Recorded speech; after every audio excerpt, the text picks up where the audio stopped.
మీ శత్రువుల్ని ఏం చేయాలా? ప్రేమించాలా. దేవుడికి స్తోత్రం. ప్రేమిస్తున్నారా? నీ మీద గొడవ పడ్డ వాళ్ళని ప్రేమించాలి, నేను తిట్టిన వాళ్ళని ప్రేమించాలా, నేను దూషించిన వాళ్ళని ప్రేమించాలా, నేను అవమానపరిచిన వాళ్ళని ప్రేమించాలా. వాళ్ళ కోసం అవసరమే జాబు, వాళ్ళని రక్షించడానికి. అర్థమవుతుందా? ప్రేమించాలా. ప్రేమిస్తున్నావా? నిజం ఒప్పుకోండి, దేవుడు తోస్తున్నాడు. ఇద్దరు మనుషులు మాట్లాడుకుంటుండగా యెహోవా చెవియొగ్గి, నువ్వు పైకి అనపోయినా బయటికి ఆయన కనపడతాయి. అత్త ఎవరిని ప్రేమించాలా? కోళ్ళలో. అబ్బో, ఇది భయంకరమైన యుద్ధం. అసలు ప్రపంచంలో ఎక్కడ ఉన్నది ఇది. లోక సామెత ఒకటి ఉంది, అత్త అంటే ఇప్పటికీ అమ్మగాలేదంట. కోళ్ళు ఎందుకని? ఇలా మారు మనసు లేదు, ఇలాగేమి లేదు, మారు మనసు లేదు. దేవుడికి స్తోత్రం. శత్రువును ప్రేమించాలి. నిన్ను బాధ పెట్టే కోసం ప్రార్థన చేయి. నాకు శత్రువే లేడండి అని వాళ్ళ చేతులు ఎత్తండి. దేవుడికి స్తోత్రం. ఒక జీవుడు గారి వల్ల నాకు మీరందరూ వెళ్ళి అర్జెంటుగా వాళ్ళతో సమాధాన పడండి, లేకపోతే మీరు పరలోకం వారి అవుతున్నా. మీరెవ్వరు పరలోకం వారు. నిజమండి. నాకెవరి మీదన్నా ఏమైనా బాధ అనిపించింది అనుకో, ప్రార్థన చేసేటప్పుడు వాళ్ళకి ఫోన్ చేసి నన్ను క్షమించని అడుగుతా. ఒకసారి పాస్టర్ గారు కూడా ఫోన్ చేశా. ఏమో నా మనసు కనిపించింది. ఒక రోజు ఫోన్ చేసి పాస్టర్ గారు నిన్నేమన్నా మనసు కష్టపెట్టుంటే క్షమించండి అన్న. అయ్యో ఏమి లేదయ్యా, నాకేమి లేదు అన్నాడు. ఆయనకేమి లేదు, నా మనసులో నాకు అనిపిస్తుంది. ఏమో ఆయన ఏమైనా ఇబ్బంది పెట్టేదా ఎక్కడన్నా, ఏదో ప్రేరేపణ వస్తుంది. పాస్టర్ గారికి ఫోన్ చేసి ఆ రోజు అడగండి ఎప్పుడైనా. ఫోన్ చేసి పాస్టర్ గారు నన్ను క్షమించండి అన్న. నిజం, మీరు దేవుడితో సమాధాన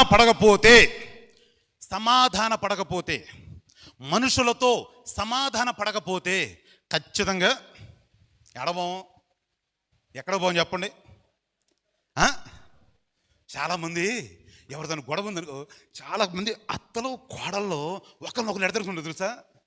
నీ కళ్ళారు చూస్తుంటా. వాళ్ళు వచ్చి మళ్ళీ ఒకళ్ళు తెలియకుండా నాతో చూస్తుంటారండి విశ్వాసులు. ఇది ఎప్పుడు చచ్చిద్దో, ఎప్పుడు నాశనం అయిపోద్దో, అట్లా ఇట్లా. అసలు బైబిల్ ఏమి రాయబడింది తెలుసా? 109వ కీర్తన 17వ వచనంలో ఉంటుంది, శాపము యందు వీరికి ప్రీతి గనుక ఆ శాపమే వాళ్ళ నెత్తి మీదకి వస్తుంది అంటాడు. శపించటము వాళ్ళకి ఇష్టంగా, వాళ్ళ ప్రీతి కనుక అది వాళ్ళ మీదకే వస్తుంది. దీవెన యందు వాళ్ళకి ఇష్టం లేదు కాబట్టి ఆ దీవెన వాళ్ళకి రాదు. చెప్పండి, నీకు దేశమే యందు ఆశ ఉంది కాబట్టి వాళ్ళతో సమాధానం పడతల్లా. ఇప్పుడు నేను ఎత్తి మీదకి ఏమొచ్చింది? కీడుకి ఏమొచ్చింది? ప్రతి కీడేగా.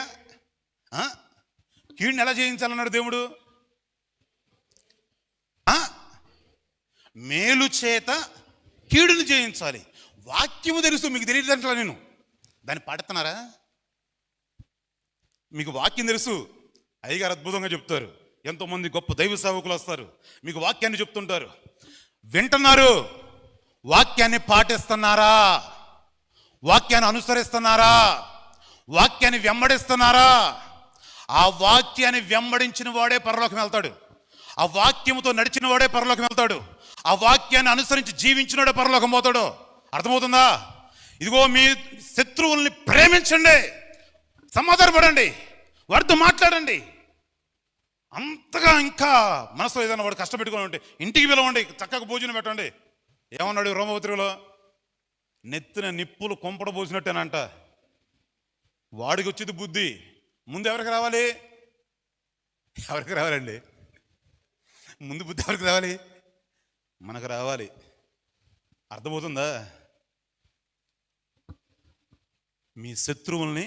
అసలు దావీదు ఒక కీర్తన చదువుతుంటే అద్భుతంగా రాస్తాడు. అసలు చదవండి ఆ మాట.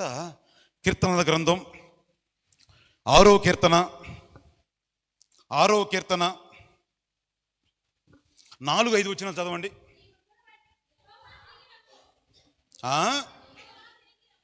యెహోవా తిరిగి రమ్ము.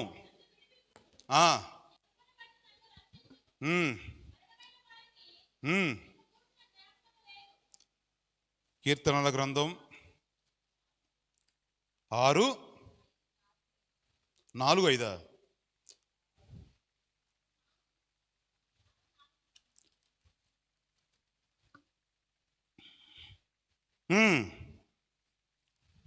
నాలుగు 5 అమ్మా సారీ 7వ అధ్యాయం 4-5 చదవండి. నా చేత పాపము జరిగిన ఎడల నాతో సమాధానముగా నుండిన వారికి నేను కీడు చేసిన ఎడల శత్రువు నన్ను తరిమి పట్టుకొనిమో, నా ప్రాణము నేలకు అనగదొరక్కనిమో, నా అతిశయాస్పదము మట్టిపాలు చేయనిమ్మో, నిర్నిమిత్తముగా నన్ను బాధించు వారిని నేను సంరక్షించి తిని కదా. అబ్బా, దావీదు అంతగా హెచ్చించబడతానికి ఇదే కారణం అనుకుంటా నేను. ఏంటిది దావీదును ఎవరైతే బాధ పెట్టారో, దావీదుని ఎవరైతే ఇబ్బంది పెట్టారో, దావీదుని ఎవరైతే అవమానంగా మాట్లాడారో, దావీదుని ఎవరైతే గాయపరిచారో వాళ్ళందరిని ఏం చేశాడంట? పంపించాడా? వాళ్ళని సంరక్షించాడట. సంరక్షించడం అంటే ఏంది? వాళ్ళని కాపాడి, వాళ్ళని పోషించి, వాళ్ళ బాగోగులన్నీ ఎవడని చూస్తాడండి? రే, నన్ను రాజు నేను ఎవరిని తెలుస్తా, కొద్ది రోజులుండు, నా పరిస్థితులు మారగానే ఎవరేమంటారు? దావీదు ఏమంటున్నాడు? నిర్నిమిత్తముగా నన్ను బాధించే వారిని నేను సంరక్షించాను, నన్ను జ్ఞాపకం చేసుకో ప్రభువా. ఏదైనా నేను తప్పు చేస్తుంటే వాళ్ళ చేతికి అప్పగిచ్చేయి, వాడు నన్ను చంపేయని, నన్ను నాశనం చేయని. పైన ఏమంటున్నాడు? నన్ను అనగదొక్కుని. కానీ నేనైతే ఇలా బ్రతికా, ఇలా జీవించా. ఏమండి, దావీదు దీవించబడదానికి కారణం ఏంటి? శత్రువులు కూడా సంరక్షించాడండి, ప్రేమించాడు వాళ్ళని. ప్రేమ లేకుండా సంరక్షిస్తాడా? తల్లిదండ్రులు చూస్తున్నారా? అత్తమామను చూస్తున్నారా? మేధావులు అత్తమామను చూస్తున్నారా? తల్లిదండ్రులు కూడిపెట్టని రోజులు ఇవి. తల్లిదండ్రులకి కనీసం ఏదో ఒక మూలుండి కథ గంజిపోసినా దాగు బతుకుతారు పాపం వాళ్ళు. ఆ స్థితి కూడా వాళ్ళకి ఇవ్వని రోజులు ఇవి. అంత మేధావులు ఉన్నారు. దేవునికి స్తోత్రం. ఇక పక్క వాళ్ళతో మేమేడ సమాధాన పడతాము నాయన అంటారా? దేవునికి స్తోత్రం. మీ కొరకు నోరు తెరుచుకొని రెడీగా ఉంది. ఏంటిది? అక్కడ పోతారు. మీ కొరకు అద్భుతమైనటువంటి నగరాన్ని నిర్మిస్తున్నా అని చెప్పిన యేసయ్య మాట విని ఇక్కడికి వెళ్తారో మీ ఇష్టం. దేవునికి స్తోత్రం. హల్లెలూయా. నేను చెప్పాల్సింది చెబుతున్నా, చెప్పమన్నాడు బాధ్యత కాబట్టి. మీరు చెయ్యాల్సింది చేయండి. అడు చేస్తారో సమాధానంగా ఉంటారో. కొంతమంది నోరులు మీరు ఏది చేస్తున్నా ఈ మాట గుర్తుపెట్టుకోండి, ప్రతిదీ రికార్డ్ అవుతుండేది. అర్థమవుతుందా? మీరు సీసీ కెమెరాల పైన, ఏమండి, మీకు పైన సీసీ కెమెరాలు ఉన్నాయి. యెహోవా కన్ను లోకము పెద్ద సీసీ కెమెరా అది. దాని నుంచి తప్పించుకోవడం ఎవడి తరమో అది. నువ్వు బండ సందుల్లోకి పోయినా, సముద్రపు అగాధంలోకి పోయినా, ఆకాశానికి ఎక్కినా, పాతాళానికి వెళ్ళినా, ఎక్కడున్నా దావీదు ఏమంటున్నా, ఈ చెయ్యి నన్ను నా పక్కనే ఉన్నావు అయ్యా, నిన్ను నుంచి నేను తప్పించుకోలేను. నిజమే. నీ బ్రతుకు ఎట్లా ఉందో, నీ జీవితం ఎట్టుందో, పక్కన ఎంతమంది గొడవలు ఆడుతున్నావు, ఏ రకంగా మాట్లాడుతున్నావు, ఏ రకంగా ప్రవర్తిస్తున్నావు, నీ వ్యవహారం అంతా కూడా రికార్డ్ అయిపోతుంది.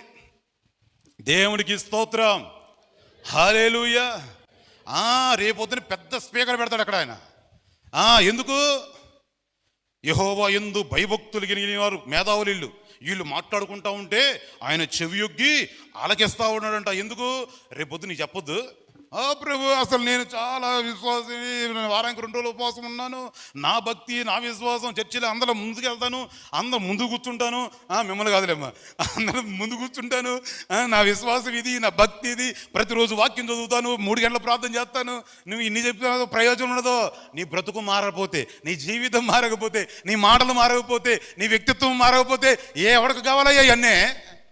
ఎవరికి కావాలి? మారు మనసు లేని భక్తి ఎవరికి కావాలి? మారు మనసు లేని క్రియలు ఎవరికి కావాలి? దేవునికి స్తోత్రం, హల్లెలూయా. రేపొద్దున నీ స్టోరీ అంతా, ఈ వీడియో అంతా నువ్వు ఈ లోకం నుంచి వెళ్ళేందాకా రికార్డ్ అవుతానే ఉండేది. ఎక్కడి నుంచి నువ్వు ఎప్పుడైతే పోతావో అంటాడు కదా 2 కొరింథీయులు 5:10, ఇగో ఒకసారే జీవితం, ఆ తర్వాత మరణం. నీవు శరీరంతో జరిగించిన క్రియల చొప్పున అవి మంచివినను చెడ్డవినను సరే, నీతో పాటే ఆ వీడియో వచ్చేస్తుంది.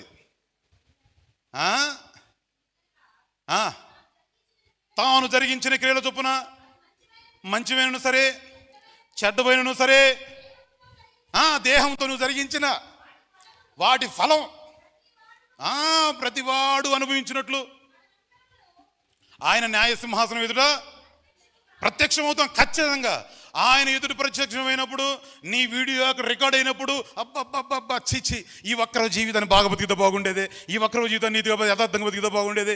ఇప్పుడేమో 4 గోడల మధ్యలో నువ్వు తట్టొచ్చు, 4 గోడల మధ్యలో నువ్వు ఇష్టం వచ్చి ప్రవర్తించవచ్చు, ఫోనుల్లో నువ్వు ఇష్టం వచ్చిన మాట్లాడవచ్చు, ఇవన్నీ జరుగుతాయి. అయితే ఆ తర్వాత ఇవన్నీ కూడా చెవులో చెప్పుకుని ఎక్కడైనా పడతాయి అంట. ఆడ పెద్ద బాగా పెడతాడు, ఆదా మొదలుకొని శివరుడు దాకా అందరూ ఎదురు ఉంచున్నప్పుడు నిన్ను నిలబెట్టి నీ ఎవరు అందరు తెలుస్తున్నా తలకాయ ఉంచుకొని తలకాయ ఎత్తగా సావాలేక అక్కడ. ఏమండి, దేవునికి స్తోత్రం. మనం బ్రతుకున్నప్పుడే సమాధానంగా ఉండాలా, దాన్ని వెంటాడాలన్నాడు. దాన్ని వస్త్రంగా ధరించుకోండి. ఎన్నాళ్ళు బతుకుతావయ్యా?